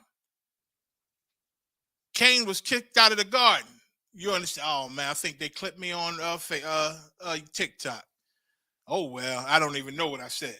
But Cain was kicked out of the garden and went and found a wife. Now, if Adam was the only person on the earth, where did he get this wife from? It was Adam. He had Cain and Abel. You understand? Where did his wife come from that Cain went and got? There were other people on the earth, man. There were other people on the earth. So I'm reading on. And then he refuted. He said the black man is the original man. Adam wasn't the first man. He wasn't the first. We already know that. He just fighting that because of what the Christians say, because of what the Christians believe. But then he come around and say, we all don't come from Adam. Everybody doesn't come from Adam when everybody does come from Adam. Everybody does come from Adam, even though he wasn't the first man on the earth. How is that, General Mayat? Well, Noah, Adam had kids, who had kids, who had kids, who had kids. And eventually one of Noah's grandsons was born and his name was called Noah. Noah was one of the great-great-great-grandsons of Adam. And the Lord killed every family line on the earth except for Noah's family line. And the earth was repopulated with Noah's seed. Noah comes from Adam. So everybody on the earth today, it comes from Adam through Noah, because all the other family lines were destroyed. They were destroyed. You understand? So I'm going to get back to this video. See what else the minister has to say. Sense. Say again. The black man being the original man doesn't even, it's as stupid as Yakub creating the white man. All right, let me explain, y'all, because I heard a brother from IUIC talking about is that not what he said? The brother from Yakub created the white man. Let me break it down. And Tazariak told this Muslim too. He said, listen, just, so I could be clear, just for they call it a disclosure, just for disclosure purposes, all the things that IUIC says about dissing the Quran and Islam ain't nothing, and the Quran is toilet paper, and all them negative things they say about Islam and Muslims, they got it from us. They got it from the ISUPK. And Tazariak told the guy that. And so we didn't heard that Yakub crap for years. You understand? And we going to get the understanding from Yakub right now, from Yaakub. When he say Yaakub, he's talking about Jacob. Jacob in the Hebrew is Yaquab. And so because the Arabic is patterned so close after the Hebrew, they take Yaquab and make it into Yaakub. So this is what he's saying. The Honorable Elijah Muhammad taught us that a black scientist named Yaqub was studying on the... And all this they get from the Bible. Honorable Elijah Muhammad, who he liked to say, he taught us. The Elijah Muhammad taught us. He taught us. He taught us. Elijah Muhammad learned from the Bible with Farad, just like Farad did, and they twisted it up like every religion does. Twisted it up to fill their pockets and fulfill their agendas. The life germ of the black man. Life germ. Just like any other scientist, just like the white man can clone, the black man is the God of the universe. So the messenger taught us that when Yaqub was studying on this, the white man, the Caucasian man, our oppressor, he cannot create life. He cannot create the spirit. He cannot create a body with a spirit and have it live like a normal person. He can't do that. He needs what the Lord provided to do that. Sperm. The person, the spirit, is in the sperm. You understand? That sperm has the life. And those lives fight to go inside that woman and fight to find nourishment. Now, they taking the sperm now and putting it in a tube and then taking a woman's eggs and putting that in the tube and joining them together like that without the woman. But you can't get it without the woman initially and without the man initially. You need sperm. You need the nourishment to nourish the sperm. God created that, not our oppressor. And Yaqub didn't create a damn thing. He didn't create life. This knucklehead going to say that the big head scientist, I've also heard him called the two-headed scientist, Yaqub, took the black gene and split it, and the black and brown gene was developed because the black man got two people in him. And then he took the brown gene and spliced that and got the yellow gene, which created the Chinese and the Japanese. When the Chinese and Japanese, before our oppressor started mixing, they were brown too, different shades of brown. Then he said, then Yaqub, the scientist, took the yellow gene and split that and came up with the white race. That's what he said. And Tazariak cut him and said, so you saying he destroyed the black race and created the white race? And this simpleton said, yes. He said, yes. Let's get it. Black germ, which was, he said, was the sperm of the black man. He said he realized that the black sperm of the black man? Yes, sir. He was a scientist. Hey, y'all, he said that Yaqub saw that the black man has two people in him. He said one was black and one was brown. So he said Yaqub, being a scientist, he said if he could separate the brown germ from the black, graft the brown germ into his last stage, he will have a white man. So the Honorable Elijah Muhammad taught us that when Yaqub was grafting the white man, the white race, from the black man, we got to remember, because everybody can laugh at Yaqub, say, look, I don't think Yaqub ever existed. All right, how did the white man get here? How did brown people get here? Which is the Japanese. How did the Chinese get here? Nobody can explain that, but we can explain it to you. I can explain Honorable Elijah Muhammad taught us that when Yaqub destroyed all of the black, he had a brown race of people. And the brown race of people represent the Japanese. He said Yaqub destroyed all of the black. I never heard this, so I'm asking the question. So Yaqub destroyed all of the black? Yeah, he destroyed all of the black. So Yaqub created the white man. So did he destroy all of the black before he created the white man or after? Before. So before he created the white man, he destroyed all the black? Yes, sir. And he was black? Yes, sir. He was a scientist. So you telling me a black man destroyed all of black people to create white people? Yes, sir. Look at him with a straight face. Yaqub. Goddamn right, Cap. Goddamn right. Get Cap a hand. Fuck Yaqub. You know what I'm saying? Cap a hand. You know what I'm saying? And he said it with a straight face. Yes, that's what I'm saying. Listen, I got to get Genesis 30 and 27. And I can't, I was going to read the whole thing, but for time's sake, I can't read the whole thing. Genesis 20 and 27. And Laban was Jacob's uncle. Laban said unto him, I pray thee, if I have found favor in thine eyes, tarry, meaning stay here. You understand? He said, tarry, Slocky, let me get it on the computer. It's crazy, man. With a straight face, this knucklehead said it. So, and Laban, you know, so Jacob, he worked for Laban. He helped him with his animals, and he helped Laban. And he worked for Laban 7 years to get Rachel, but Laban gave Jacob Leah instead. And then when he realized this is Leah, he said, why you do this to me, Laban? He said, well, I didn't want to give away my youngest daughter before the oldest.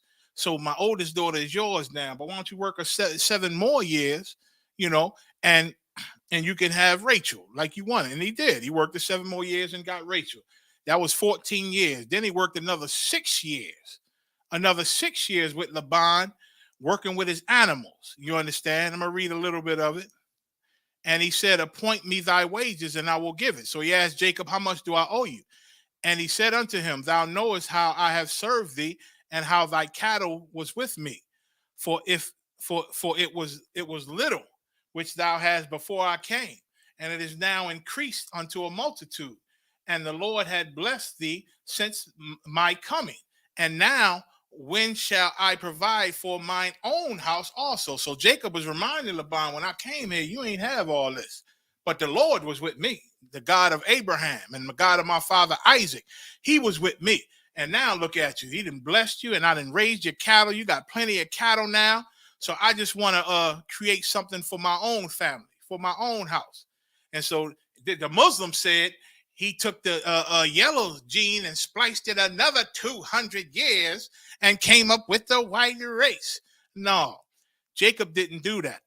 Jacob told Laban he wanted to have his own, he wanted to produce his own for his family. Jacob, in them years he worked for Laban, saw that how to increase the animals and make the animals grow, and how to get certain type of animals, the stronger animals, the weaker animals. He worked with these animals. So he told Laban, I want to provide for my own house. Genesis 30 and 31. And he said, what shall I give thee? And Jacob said, Yaquab said, thou shalt not give me anything. If thou will do this thing for me, I will again feed and keep thy flock. He said, I'm going to continue with your animals, right? He said, I will pass through all thy flock today, removing from thence all the speckled and spotted cattle, and all the brown cattle among the sheep, and all the spotted and speckled among the goats, and of such shall be my hire. So he said he was going to separate the weaker of the animals. You understand? The ones that didn't look as strong and as prominent, was discolored. The ones that didn't have the perfect color. He wanted to separate them and take them, and he wanted to deal with them. So shall my righteousness answer for me in time to come. Because Jacob knew the Lord was going to be with him while he mating these animals, like a man would mate pit bulls or made a certain type of breed of dog. He was mating breeds of the flock, breeds, the stronger breeds, keeping them together, and the weaker breeds doing things for them. And I'm going to jump down to, and Laban said in 34, and Laban said, behold, I would it might be according to thy word. And he removed that day the goats that were ring-straked and spotted, and all the goats. I'm going to jump down to 37, Genesis 30 and 37. And Jacob took him rods of green poplar and of the hazel and chestnut tree, and peeled white strakes in them. Meaning he peeled these rods. He separated them because there was stuff in them. That's where medicine comes from, plants and trees and different things. So he peeled them, peeled the white stripes in them, and made the white appear, which was in the rods. And he set the rods he had peeled before the flocks in the gutters in the watering troughs. And when the flocks came to drink, they should conceive, and they came to drink. So he created a solution and put it in water, because obviously working for Laban, he found out that this helps these animals conceive. And you know what I'm saying?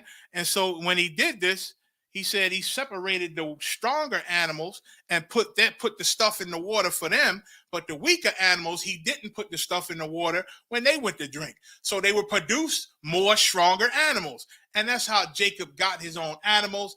That's why when he finally left Laban, he took all the animals that he produced, that Laban agreed that he could handle his animals to do this, but then Laban went and chased them. But that's further down. That's a whole nother topic. But this is where Muslims get this story from. Arabs read this, you understand, and came up with their own philosophy of what happened with Jacob. And so they said Yaqub was a scientist and he created people. And by the mission of this bald-headed Muslim right now, he just said Yaqub, who they worship, whoever he is, made up, he, as a big head scientist, he destroyed the black gene, the black people, to create the white gene. Tazaryak asked him, just to be clear, so you saying this black man destroyed black people to create white people? And he said, yes. And I don't know if y'all noticed, this Muslim got a strange look on his face. You see this look on his face? Like they got a look on his face, like real non-emotional, no spirit.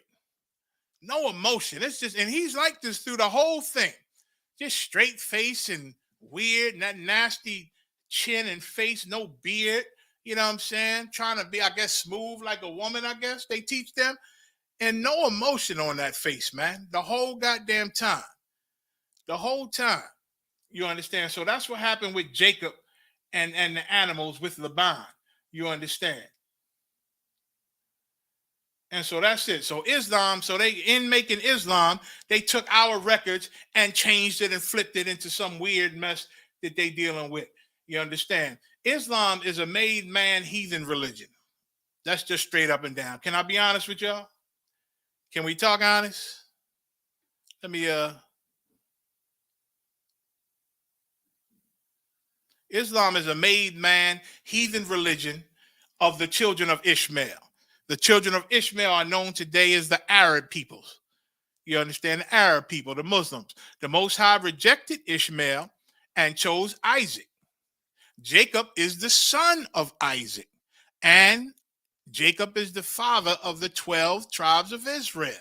Ishmael was rejected and kicked the hell out with his mother. He was kicked out from among Abraham and Isaac.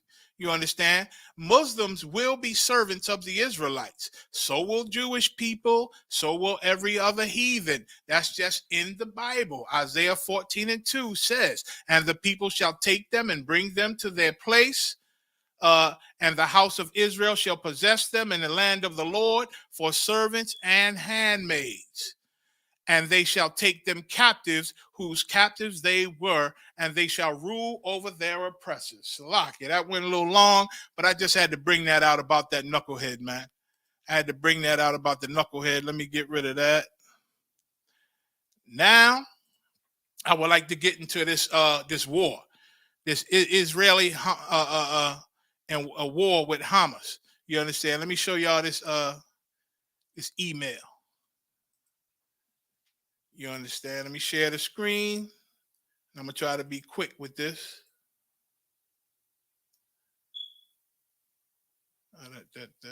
First, let me get this.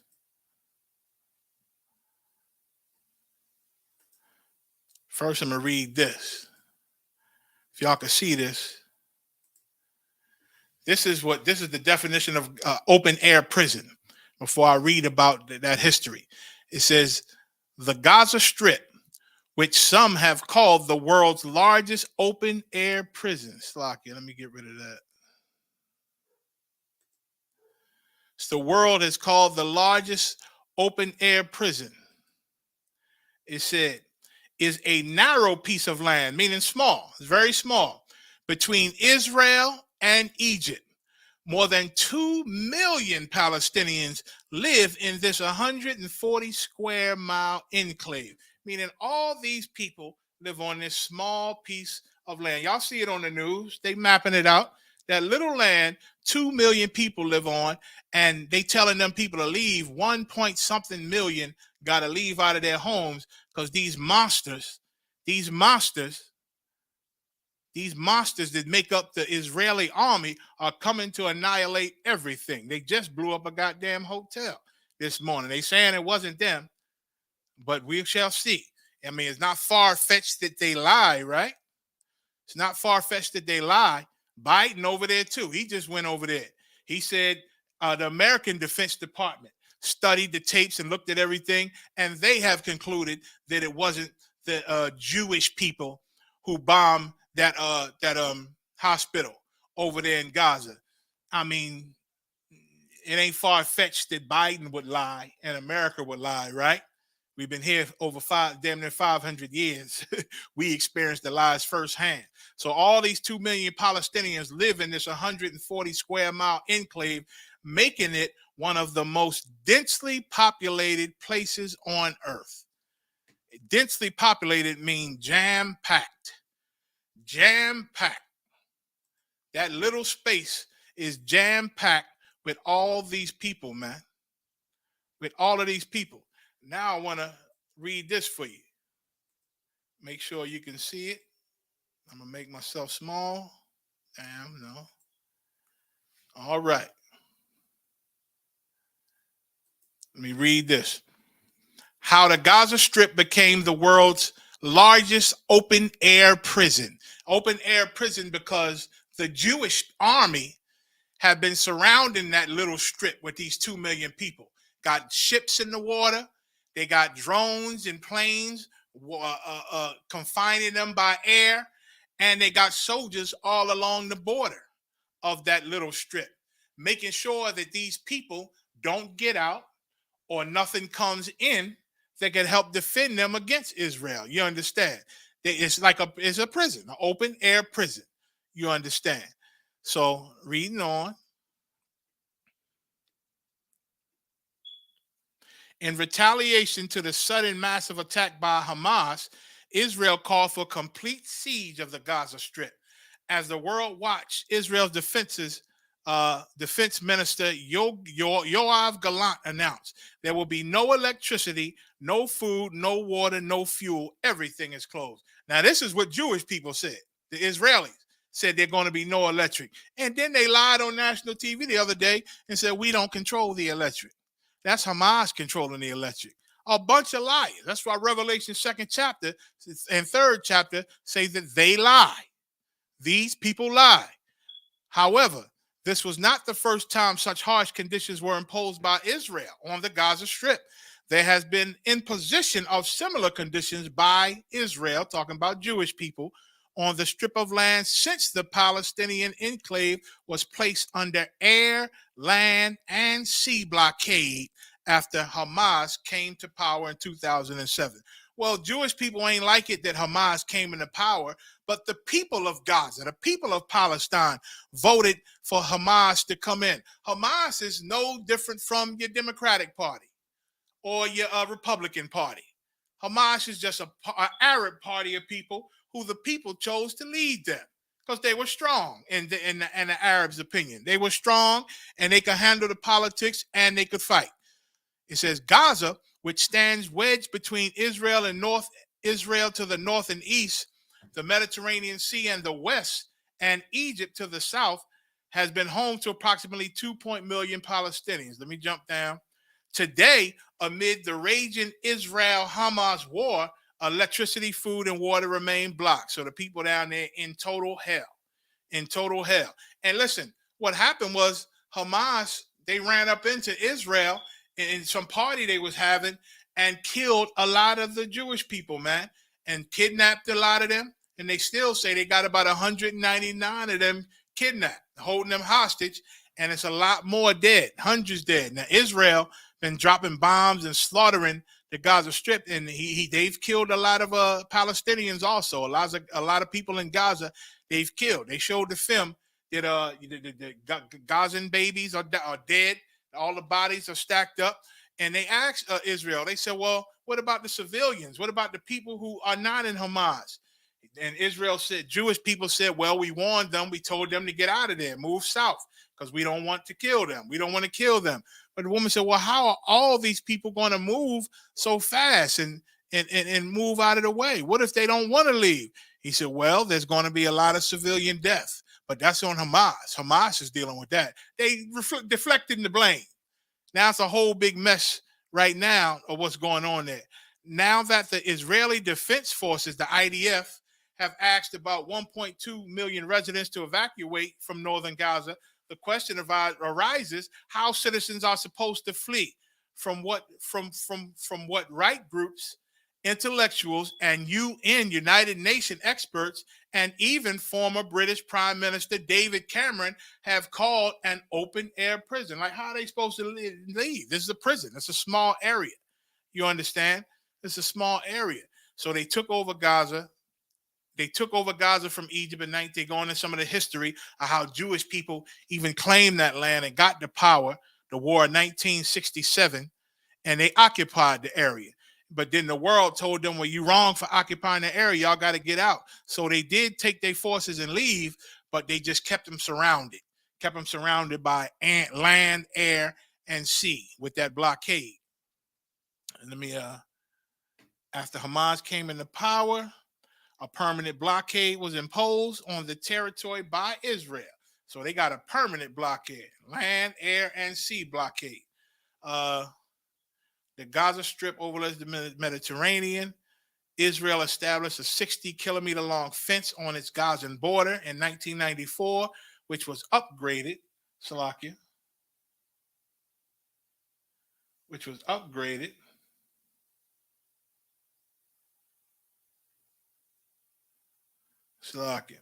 And again, Biden is over there right now.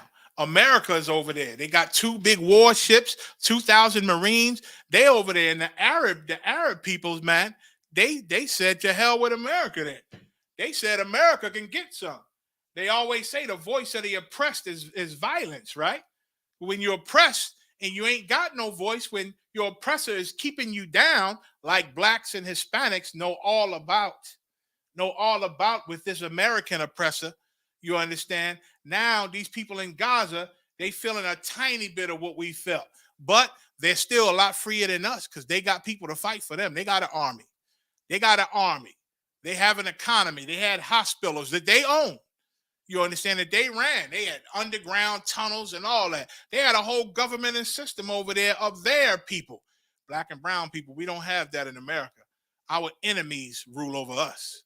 Our enemies oppress us. So the Gazans and all that they're going through, the Palestinians and all that they're going through, they are still freer than us, black and Hispanic, man. They are still a lot freer than us. You understand? They telling America, you can get some too. That's what the Arabs are saying. You understand? They got Hezbollah. Hezbollah is attacking Israel from the north.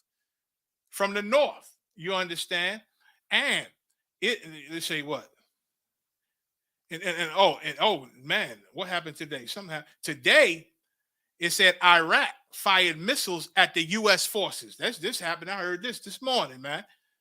They say that Jewish people shot the missiles down, but Iraq is stepping up in the war, man. And you got Hezbollah at the north. You understand? Listen, Israel is called Little America. You understand? And they got American weapons, American technology. Soldiers train with Americans. So they well equipped and they well trained. You understand? That's why they was able to shoot the missiles down. That's why it's so scary with them saying they're about to send a ground force into Gaza because they're going to annihilate everything. They saying it out their mouth.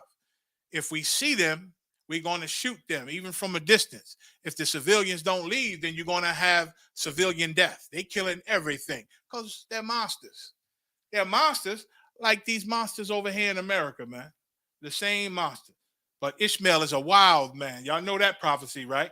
Genesis 16:11 says, and the angel of the Lord said unto her, behold, thou art with child, talking about Hagar. At first, Abraham's wife Sarah couldn't have kids, so told him to go have sex with my maid. Go have sex with my handmaid so she can have a child and I can raise him.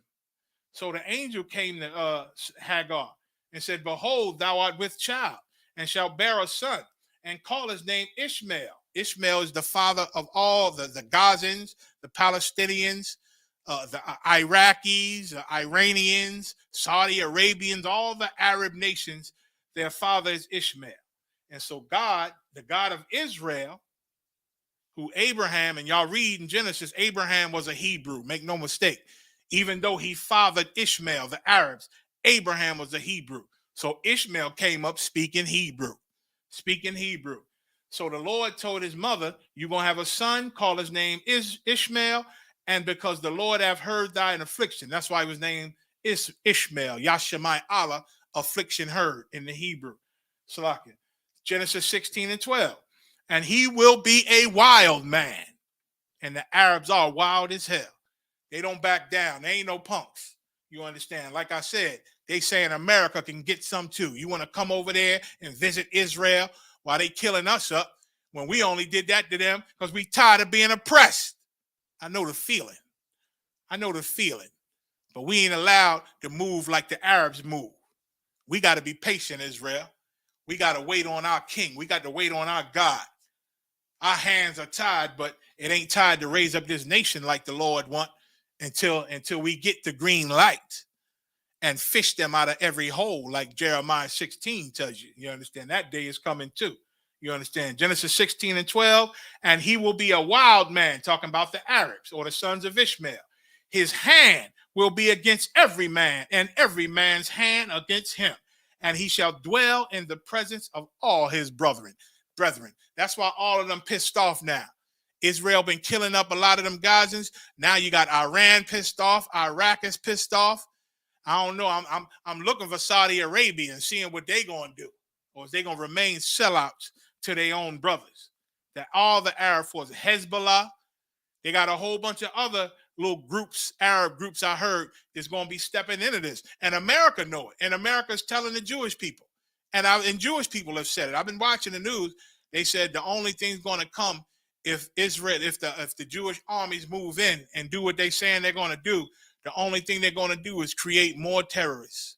They're going to create, and they say terrorists, that's what they call them, but these are people that's just fighting back.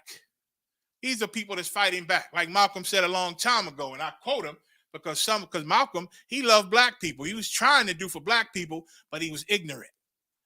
He was fooled by Elijah Muhammad into worshiping a false god to join in Islam. But Malcolm said the chickens come home to roost. And that's what happens. You can't be a bully for so long without the one you bullying finally doing something, seeing your weakness and attacking your weakness eventually. So he shall be in the presence of his brethren, man. You understand? It's getting heated out there. They also said there's a lot of protests and revolts going on in Beirut, Lebanon, right now today, right outside the U.S. Embassy. They said outside of the U.S. Embassy in Lebanon, there's fires right now. There's Arabs protesting, they waving their flags. I saw them. They waving their flags and setting fires everywhere. And they got a water hose shooting from the U.S. Embassy to put out the fires. They're trying to put out the fires. But it's hot, man. It's getting heated. We in the end of the end. Lord willing, we out of here soon. Lord willing, man. Psalms 25:19. Consider mine enemies. Salakia. Make me big. Consider mine enemies. Psalms say 25:19. For they are many, and they hate me with cruel hatred, man. We know the feeling because our enemies over here in America, now they done went over there to help little America. AKA the Israelis. They didn't went over to help them, man. And the enemies of the real Jews we know are many, man. King David wrote prophecies and songs about it, man. They hate me with a cruel hatred. So if they cruel to us, hell, they cruel to everybody. They over there being cruel to the Gazans and the Palestinians, but we already know the feeling. But guess what? The Palestinians never came to our aid. The Gazans never spoke up for black people. The Arabs never came to fight us. All the Arabs and Muslims in America, how come they don't rise up over here for the black man? All the black people that was worshiping their idols, man. Khalil Shabazz. Where's the Arabs to fight against the oppression? Where was all the Arabs who should have fought with Malcolm X? Where's all the Arabs that should have fought, man, against the police brutality and put their lives on the line? When it comes down to it, the Arabs don't consider you their people or their brother. That's just reality. Psalms 37 and 38. But the transgressors shall be destroyed together. The end of the wicked shall be cut off. The Most High got all this happening over there in Gaza and Israel and Iraq and Iran. He's stirring all that up because the Bible prophesied that's where everything would kick off. Now, I don't know how close we are to the big boy kicking off, but the Lord's surely getting it started. He called that the valley of decision. The valley of decision, man. He said the transgressors shall be destroyed together. And all those people are transgressors. God does not love the Israelis. God does not love the Gazans. God does not love the Palestinians, the Egyptians. God does not love the Iranians, the Iraqis. He don't love the Saudi Arabians. He don't love none of them. You understand? They are all transgressors in the eyes of the Lord. And he said the transgressors are going to be destroyed together while they fighting each other. While they fighting each other. And they hate me with a cruel, Shalaki, I'm jumping, and the end of the wicked shall be cut off. Joel 3 and 14. Multitudes in the valley of decision. For the day of the Lord is at hand in the valley of decision. That is the valley of decision over there in the Middle East, over there in Palestine, Israel. All that land belongs to us. All of that land is the land of Israel, aka the Garden of Eden. From Palestine to Gaza to Israel to Iraq to Iran to Saudi Arabia, parts of Egypt, man. All that land is the land of Israel, and we getting it back. We gonna get it back. You understand? You're right. I like that, Ariyah.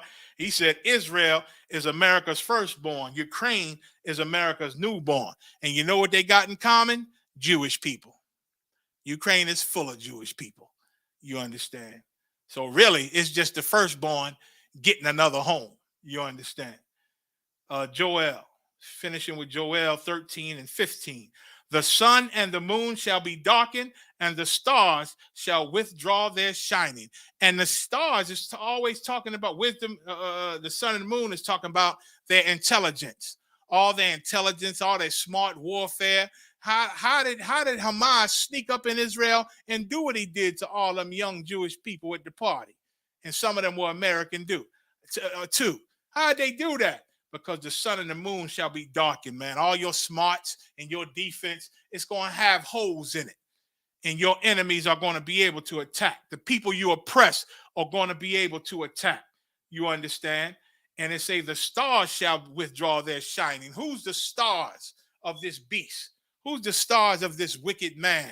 The stars is Jewish people, Israelis.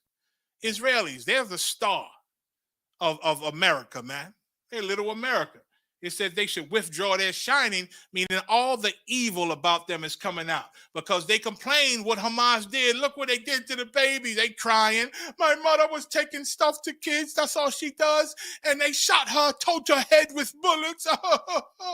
I'm so sad. And all the Israelis and the Jewish people was crying because of the babies. They burned the babies. They showed a video where they burned the babies. All that. And now the Jewish people, the Jewish army go and do the same goddamn thing. Now they murdering grandmas. They murdering the men, the women, the children. The Gazans were showing their babies covered in sheets, man, laid across the damn ground. One man carrying his son wrapped up, man, dead. Because of what the Jewish armies did, man. In other words, the Jewish Israeli armies are just as monstrous as they claim the Hamas is. They're just as monstrous. They're just as brutal. They're just as cruel as Hamas. And just like they consider Hamas terrorists, the Palestinians and the Arab world, they forever considered Jewish Israelis as terrorists. They forever considered Americans as terrorists, man. Joel 3 and 9. Proclaim ye this among the Gentiles. prepare war. You better listen to God, you heathens. Khalil Shabazz, all of you that got our book and trying to understand it, you better understand this, that the Lord said the Gentiles, which are non-Israelites, better prepare themselves for war. Wake up the mighty men. Let all the men of war draw near. The Lord is gathering them together to get it on. To get it on. This is the beginning of the end. The beginning of the end. What does it say?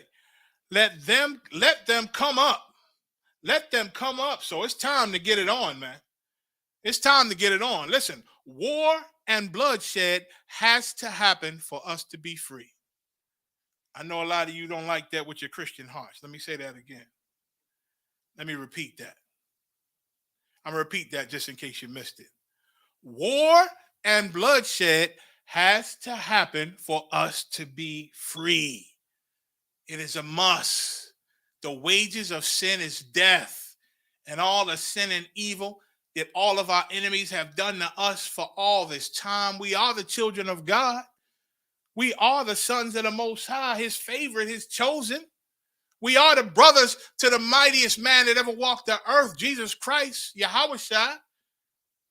We are his brother in his family. So war and bloodshed gotta happen for you to be free, black man and woman, Hispanic man and woman, Native American man and woman. It's something that has to happen. Matthew 24:6. And ye shall hear of wars and rumors of wars. See that ye be not troubled, for all these things must come to pass. They must come to pass. They have to happen. But the end is not yet. And we got to live through some of this. We got to live through some of this. That's why it's stupid to turn against God, the Most High God now, to put your sword down, to go back into the world, to start getting high and running up on women, on nasty women, man. That's why it's stupid for you sisters to think now it's time to be a whore. It's dumb as hell. Now it's stupid to think that you could sneak a little, go taste some pork chops. You ain't had them in so long. Get you a shrimp basket or some crap. You can go do evil for a little while and you'll come on back to the ISUPK. It ain't nice like that. You think it's sweet. It ain't sweet. The Lord don't let you back the majority of times. And me and Muhammad, we usually fight to not let you come back.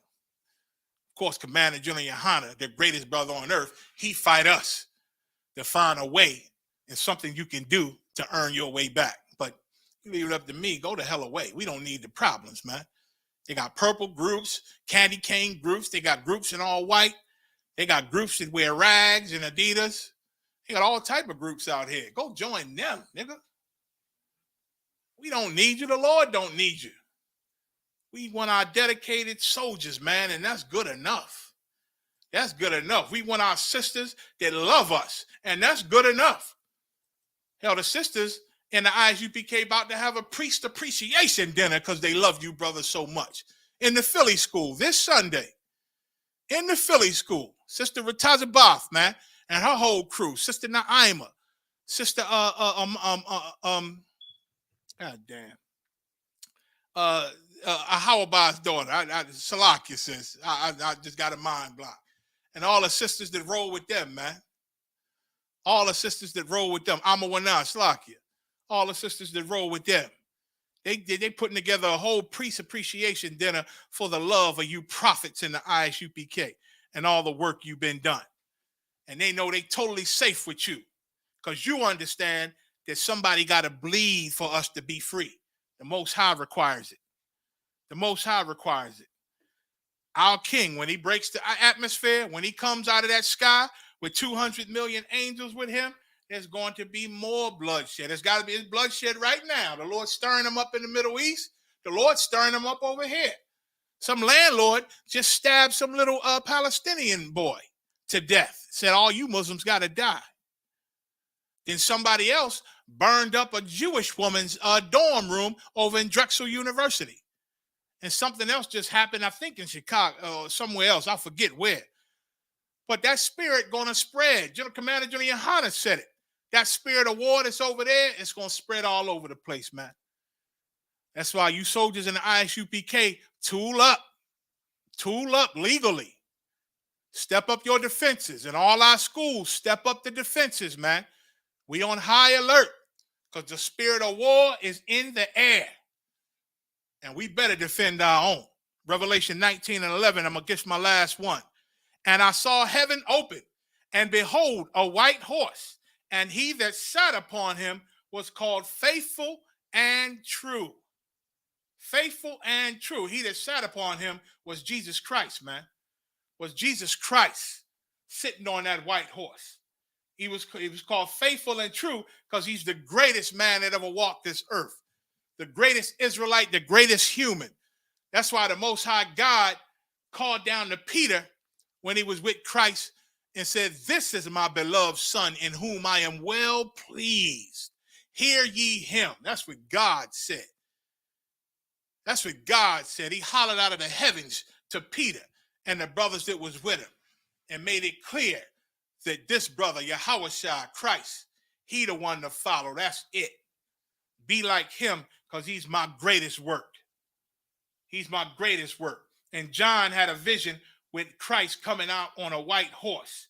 He was called Faithful and True. And listen to this.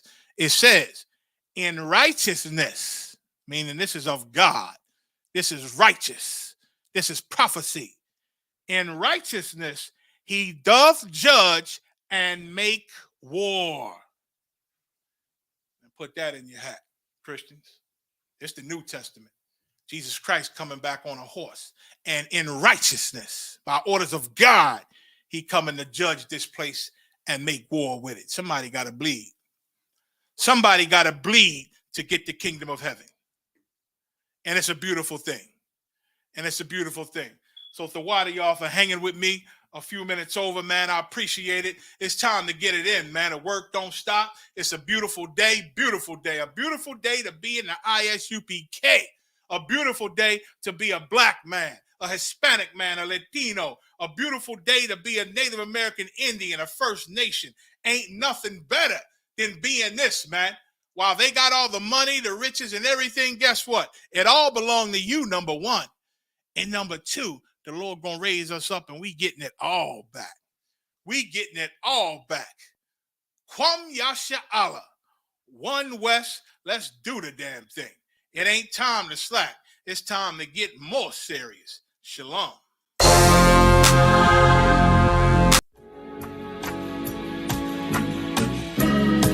They killed, give me Isaiah 14 and 21. They did the same thing to my people. So you said that they put millions of my taxes. Should a murderer go to jail for murdering? Absolutely. Should a thief go to jail when he steals? Absolutely. Should a robber pay back the money he robbed? Absolutely. So why shouldn't the white man pay for what he did? That's right. That's right. One day you'll see just how it feels. Payback is a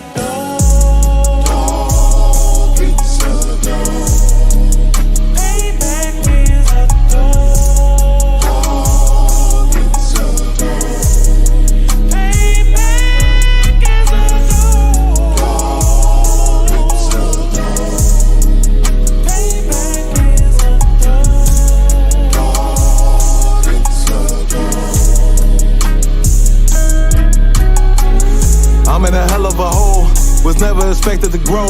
Just obstacles set in the road. That a result of me selling my soul. The story I'm telling is cold, but yet it's what everyone knows. The white man's the devil is known.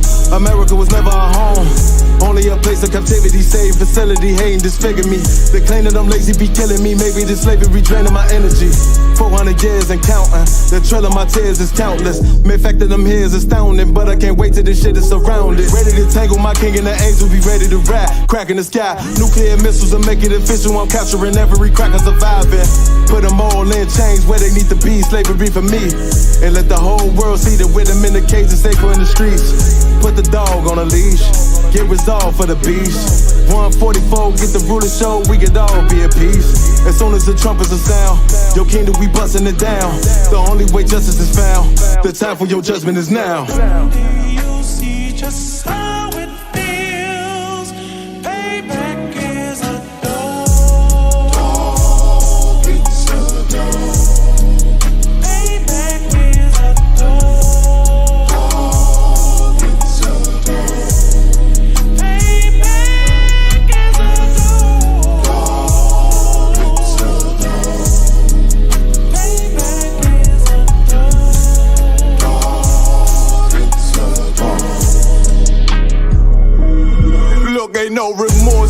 blood slim, it won't be no compromise. Now it's time to feed the worms, watch his body turn to flies. I clutch iron while you trust the lies.